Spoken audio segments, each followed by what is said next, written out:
বিশ্ববাজার থেকে আমদানি ব্যাহত হওয়ায় চড়া দামে স্থানীয় বেসরকারি রিফাইনারি থেকে তেল সংগ্রহ বাড়িয়েছে বিপিসি। আবার তা বিপণনে নেওয়া হয়েছে কঠিন নীতি, ফলে বিপাকে পড়েছেন বহু পাম্প মালিক। রমরমা ব্যবসার এই সময়ে গুনতে হচ্ছে লোকসান। আরও জানাচ্ছেন রাকিব হোসেন।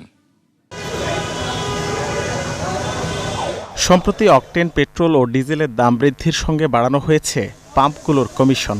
বর্তমানে লিটার প্রতি যা ৬ টাকার কাছাকাছি, আগে ছিল ৫ টাকার কম। ফলে সংকটের এই সময়েও মুনাফার পালে হাওয়া লেগেছে ডিলার কিংবা ফিলিং স্টেশন মালিকদের।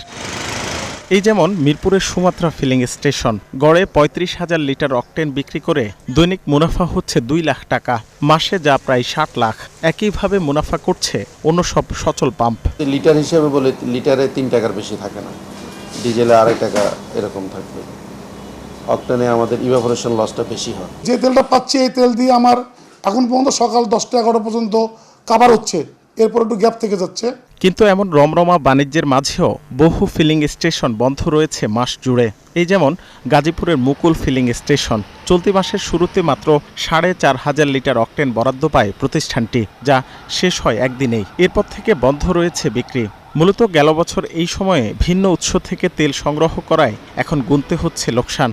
লস হইলেও যেমন একটা প্রতিষ্ঠান একজন করছে এই হিসাবে যেমন চালায় দিতেছে, কারণ আমাদের তো ডিলারের যে নিয়ম ইয়াসেস মানে অনুযায়ী ওইভাবে আমাদের যাওয়ারই কোনো প্রশ্ন না। আমাদের তো আগের সোর্স নাই, আমরা তো মেঘনারই ডিলার। আমাদের কেনাকাটা, আমাদের হিসাব নিকাশ সবই মেঘনার সঙ্গে। আগে আমি সব জায়গায় তেল পাইতাম, এখন আমি সব জায়গায় তেল পাই না। এখন খুব কম সংকট পাম্পে তেল পাই আমি। আমার প্রশ্ন, কেন পাচ্ছি না? বিশেষজ্ঞরা বলছেন, বিগত দিনে অবৈধ চ্যানেলে বাড়তি মুনাফার সুযোগ কাজে লাগিয়েছেন যারা, তাদেরই এখন বিক্রি বন্ধ। কেননা সরকার ভর্তুকি মূল্যে বিক্রি অব্যাহত রাখলেও মুখ ফিরিয়ে নিয়েছেন অসাধু ব্যবসায়ীরা। কনডেন্সেট যেটা পায় ওইটাকে শোধন না করে সম্পূর্ণ দিয়ে দেয়।